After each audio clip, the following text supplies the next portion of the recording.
సమరం న్యూస్ ఛానల్కు స్వాగతం. ఈనాటి ముఖ్యాంశాలు: అమెరికాది ఆటవిక న్యాయం, రాష్ట్రమంతటా ఠారెత్తిస్తున్న ఎండలు, 1,00,000 మంది పిల్లలు చదువు మధ్యలో మానేశారు, 100% ప్రవేశాలపై అధికారులు దృష్టి సారించాలి, ముఖ్యమంత్రి కాన్వాయ్లో మార్పులు, 2002 నాటి ఓటర్ల జాబితా ప్రాతిపదికగా సర్లో ప్రస్తుత ఓటర్ల జాబితా పరిశీలన, విశాఖ, ఉభయ గోదావరి, నెల్లూరు జిల్లాల్లో ఎరువుల వినియోగం ప్రపంచంలోనే అత్యధికం, నిప్పుల కొలిమిల బెజవాడ, చీకటి పడినా సెగపుట్టిస్తున్న వడగాలులు, ముంబైపై కోల్కతా గెలుపు, వేసవిలో డీహైడ్రేషన్ను తగ్గించే తాటిముంజలు. ఈరోజు వార్తలను చూద్దాం. అమెరికాది ఆటవిక న్యాయం. ప్రపంచంపై పట్టు కోసం అమెరికా చేస్తున్నది ఆటవిక న్యాయమని చైనా, రష్యా విరుచుకుపడ్డాయి. ఏ దేశ ఏకఛత్రాధిపత్యం తగదని, ప్రపంచం బహుధ్రువంగా ఉండాలని చైనా అధ్యక్షుడు షీ జిన్పింగ్, రష్యా అధ్యక్షుడు వ్లాదిమిర్ పుతిన్ పిలుపునిచ్చారు. ఈ మేరకు పుతిన్, జిన్పింగ్లిద్దరూ బహుధ్రువ ప్రపంచ ప్రకటనపై సంతకాలు చేశారు. అమెరికా గుత్తాధిపత్యాన్ని తిరస్కరించి దానిని అడ్డుకునేందుకు దీర్ఘకాలం పాటు కలిసి పనిచేయాలని ఇద్దరు నేతలు ఉద్ఘాటించారు. రాష్ట్రమంతటా ఠారెత్తిస్తున్న ఎండలు. రాష్ట్రంలో ఎండలు మండిపోతున్నాయి. ఆకాశం నుంచి నిప్పుల వర్షం కురిపిస్తున్నట్లు వాతావరణం హడలెత్తిస్తోంది. రోజురోజుకి పెరుగుతున్న ఉష్ణోగ్రతలు, తీవ్రమైన ఉక్కపోతతో ప్రజలు ఉక్కిరిబిక్కిరవుతున్నారు. రానున్న 4 రోజుల పాటు ఇదే పరిస్థితి కొనసాగనుందని, అత్యవసరమైతే తప్ప ఉదయం 11 గంటల నుంచి సాయంత్రం 4 గంటల మధ్య బయటకు రావద్దని విపత్తుల నిర్వహణ సంస్థ హెచ్చరించింది. ఎండల తీవ్రత మరింత పెరగనున్నందున ప్రజలు తగిన జాగ్రత్తలు తీసుకోవాలని సూచించింది. ఈ వేసవిలో ప్రస్తుతం రాష్ట్రంలో గరిష్ట ఉష్ణోగ్రతలు నమోదవుతున్నాయి. బుధవారం పల్నాడు జిల్లా పిడుగురాళ్లలో 47.6 డిగ్రీలు నమోదైంది. ఈ వేసవిలో ఇదే అత్యధికం. 11 జిల్లాల్లో 45 డిగ్రీలకు పైగా ఉష్ణోగ్రతలు నమోదయ్యాయి. 18 జిల్లాల పరిధిలోని 204 మండలాల్లో 43 డిగ్రీలకు పైగా ఉష్ణోగ్రతలు రికార్డవడం ప్రచండ భానుడి ప్రతాపానికి నిదర్శనం. 1,00,000 మంది పిల్లలు చదువు మధ్యలో మానేశారు, 100% ప్రవేశాలపై అధికారులు దృష్టి సారించాలి. రాష్ట్రంలో చదువు మధ్యలో మానేసిన పిల్లలు 1,00,000 మంది ఉన్నారని, పిల్లలు పనులకు వెళ్లే పరిస్థితి ఉండకూడదని విద్యా, ఐటీ శాఖల మంత్రి నారా లోకేష్ ఆదేశించారు. విశాఖ జిల్లాలోని ప్రభుత్వ బడుల్లో 12% డ్రాపౌట్స్ ఉండడంపై ఆందోళన వ్యక్తం చేశారు. కృష్ణా జిల్లా పెనమలూరు, గుడివాడ, మచిలీపట్నం, కడప, ప్రొద్దుటూరు, పులివెందుల, మైదుకూరులోనూ డ్రాపౌట్స్, అసలు బడికి రాని వారు ఎక్కువగా ఉన్నారని ఆవేదన వ్యక్తం చేశారు. సచివాలయంలో బుధవారం డీఈఓలు నిర్వహించిన సమీక్షలో మంత్రి మాట్లాడుతూ, ఎప్పుడూ బడికి రాని వారిపై దృష్టి సారించాలి, 100% ప్రవేశాలు జరగాలి. ఈ ఏడాది ప్రతి పాఠశాలలో కనీసం 10% ప్రవేశాలు పెరగాలన్నారు. 10వ తరగతి ఫలితాలపై ఇటీవల తొలిసారి ప్రభుత్వమే ప్రకటన ఇచ్చింది. ఇది పిల్లల్లో ఆత్మవిశ్వాసం నింపింది అని తెలిపారు. ముఖ్యమంత్రి కాన్వాయ్లో మార్పులు. ముఖ్యమంత్రి చంద్రబాబు వాహన శ్రేణిలో మార్పులు చేశారు. అవసరాలకు తగ్గట్లుగా పెద్ద వాహనాలను ఏర్పాటు చేశారు. ఇంధన పొదుపులో భాగంగా తన కాన్వాయ్ వాహనాల సంఖ్యను 12 నుంచి 4కు సీఎం కుదించారు. ఎన్ఎస్జీ భద్రతతో జెడ్+ కేటగిరీలో ఉన్న ముఖ్యమంత్రికి నిత్యం 20 మందికి పైగా భద్రతా సిబ్బంది వెన్నంటి ఉంటారు. కాన్వాయ్ను కుదించడంతో ఇంతమందిని తక్కువ వాహనాల్లో సర్దుబాటు చేయలేరు. దీంతో సీఎం రక్షణకు విఘాతం కలగకుండా భద్రతా సిబ్బంది కోసం కార్లను పెంచకుండా 2 మినీ బస్సులను ఏర్పాటు చేశారు. ఒక్కో దాంట్లో 13 మంది చొప్పున మొత్తం 26 మంది ప్రయాణించవచ్చు. వీరితో పాటు వైద్య బృందం కూడా ఉంటుంది. సీఎం చంద్రబాబు బుధవారం కుప్పంలో పర్యటనలో వీటిని వినియోగించారు. ఇకపై జిల్లాల పర్యటనల్లో వీటిని ఉపయోగిస్తారు. 2002 నాటి ఓటర్ల జాబితా ప్రాతిపదికగా సర్లో ప్రస్తుత ఓటర్ల జాబితా పరిశీలన. రాష్ట్రంలో తాజాగా చేపడుతున్న ఓటర్ల జాబితా సమగ్ర సవరణలో 2002 జనవరి 1వ తేదీ నాటి ఓటర్ల జాబితాను ప్రాతిపదికగా తీసుకుని ప్రస్తుత ఓటర్ల జాబితాను పరిశీలిస్తామని రాష్ట్ర ప్రధాన ఎన్నికల అధికారి వివేక్ యాదవ్ పేర్కొన్నారు.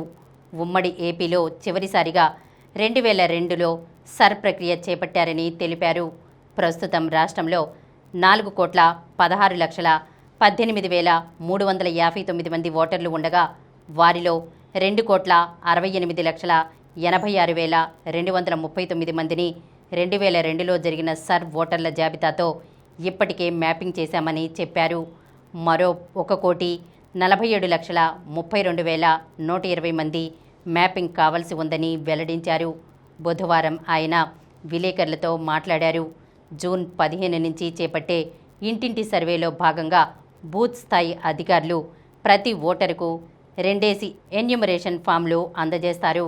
2002 నాటి ఓటర్ల జాబితాలో మీ పేరుంటే ఆ వివరాలు ఎన్యూమరేషన్ ఫామ్లో నింపాలి. అప్పటి జాబితాలో మీ పేరు లేకపోతే మీ తల్లిదండ్రులు లేదా భార్య, భర్త లేదా ఇతర కుటుంబీకుల పేర్లు ఉంటే వారి వివరాలు పొందుపరచాలి. దీంతో వీటితో పాటు అదే ఫామ్లో ఓటర్ పుట్టిన తేదీ, ఆధార్ నెంబర్, మొబైల్ నెంబర్, తండ్రి లేదా సంరక్షకుడి పేరు, తల్లి పేరు, భార్య లేదా భర్త పేరు, వారి ఎపిక్ నెంబర్ వంటి అంశాలు నింపి కొత్త కలర్ ఫోటో అతికించి BLOకు అందజేయాలి. 2 ఎన్యూమరేషన్ ఫామ్లలో ఒకదానిపై BLO సంతకం చేసి ఓటరుకు రసీదుగా అందిస్తారు. వీటి ఆధారంగా ముసాయిదా ఓటర్ల జాబితా రూపొందిస్తాం. 2002 నాటి ప్రస్తుత ఓటర్ల జాబితాలు CEO ఆంధ్ర వెబ్సైట్లో అందుబాటులో ఉంచాం. ఇవి BLOల వద్ద కూడా లభిస్తాయి అని వెల్లడించారు. విశాఖ, ఉభయ గోదావరి, నెల్లూరు జిల్లాల్లో ఎరువుల వినియోగం ప్రపంచంలోనే అత్యధికం. ఆంధ్రప్రదేశ్లోని విశాఖపట్నం, తూర్పు, పశ్చిమ గోదావరి, SPSR, నెల్లూరు జిల్లాల్లో ప్రపంచంలో అత్యధిక ఎరువులు వాడే దేశాల కంటే ఎక్కువగా రసాయన ఎరువులు వాడుతున్నట్లు వ్యవసాయదారులు వ్యయాల కమిషన్ తెలిపింది.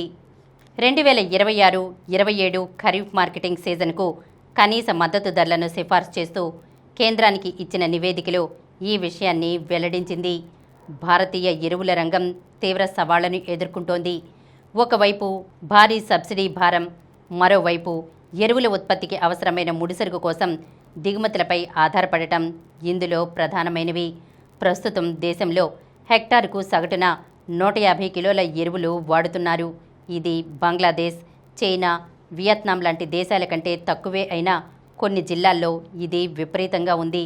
ముఖ్యంగా విశాఖపట్నం జిల్లాలో 1,405, పశ్చిమ గోదావరి జిల్లాలో 996, తూర్పుగోదావరి జిల్లాలో 598, SPS నెల్లూరు జిల్లాలో 561 కేజీలు సగటున వాడుతున్నారు.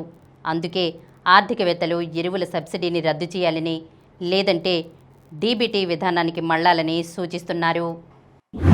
నిప్పుల కొలిమిల బెజవాడ, చీకటి పడినా సెగపుట్టిస్తున్న వడగాలులు. ఎండల తాకిడికి బెజవాడ నిప్పుల కొలిమిలా మండిపోతుంది. రాత్రివేళ కూడా వడగాలులు సెగలు కక్కుతున్నాయి. గత 5 రోజుల ఉష్ణోగ్రతలతో పోలిస్తే బుధవారం ఎండ తీవ్రత బాగా పెరిగింది. మధ్యాహ్నం 1 గంట నుంచి సాయంత్రం 4 మధ్య అత్యధికంగా 45.9 డిగ్రీల ఉష్ణోగ్రతలు నమోదయ్యాయి. గతేడాది ఇదే రోజు 36 డిగ్రీల ఉష్ణోగ్రత నమోదు కాగా ఈ ఏడాది 9.9 డిగ్రీలు పెరిగింది. శని, ఆదివారాల్లో ఎండ తీవ్రత అంతగా లేకున్నా సోమవారం నుంచి ఉష్ణోగ్రతలు క్రమంగా పెరుగుతూ వస్తున్నాయి. NTR జిల్లా నందిగామ మండలం తొర్రగుడిపాడులో 45.9, బెజవాడలో 44.2, కంకిపాడులో 46.1 డిగ్రీల అధిక ఉష్ణోగ్రతలు నమోదయ్యాయి. కృష్ణా జిల్లాలో 21 మండలాలు, NTR జిల్లాలో మరో 15 మండలాల్లో ఎండల తీవ్రత ఎక్కువగా ఉందని ఏపీ విపత్తుల నిర్వహణ సంస్థ అధికారులు తెలిపారు. ముంబైపై కోల్కతా గెలుపు. కోల్కతా నైట్ రైడర్స్ సత్తా చాటింది. బుధవారం జరిగిన మ్యాచ్లో 4 వికెట్ల తేడాతో ముంబై ఇండియన్స్ను ఓడించింది.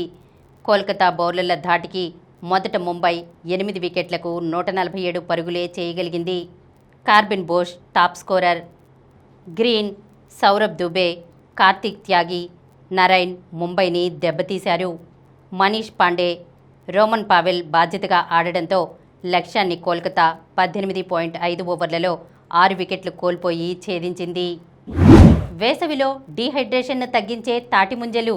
తాటిముంజలు వేసవిలో శరీర ఉష్ణోగ్రతను తగ్గించి చల్లదనాన్నిస్తాయి. తాటిముంజలు గర్భిణులకు మంచి ఆహారం. వీటిని తినడం వల్ల జీర్ణ వ్యవస్థ మెరుగవుతుంది. వీటిలో నీటి శాతం అధికంగా ఉంటుంది. వేసవిలో తాటిముంజలు తింటే డీహైడ్రేషన్ నుంచి విముక్తి కలుగుతుంది.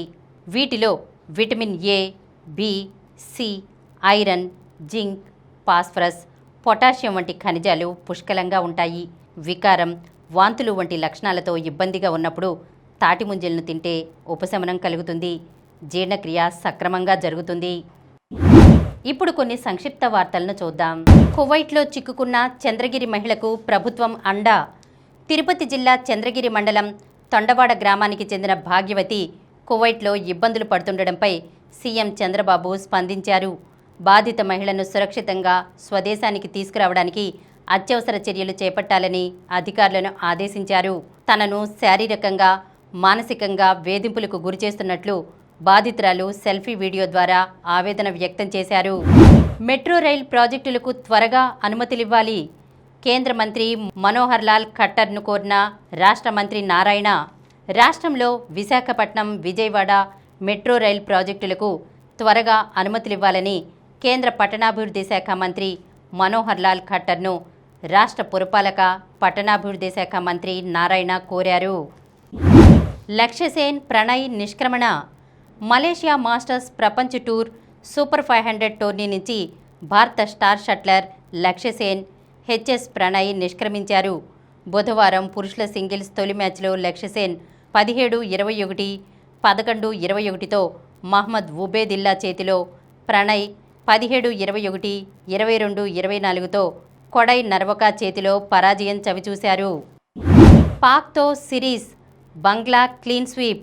పాకిస్తాన్తో 2 టెస్టుల సిరీస్ను ఆతిథ్య బంగ్లాదేశ్ క్లీన్ స్వీప్ చేసింది.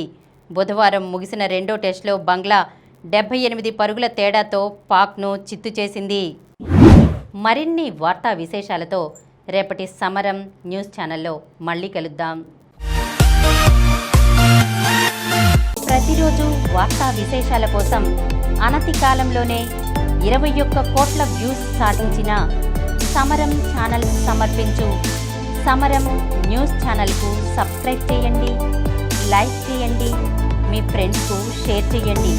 అలాగే ప్రక్కనున్న గంట సింబల్ని ప్రెస్ చేయడం మర్చిపోకండి.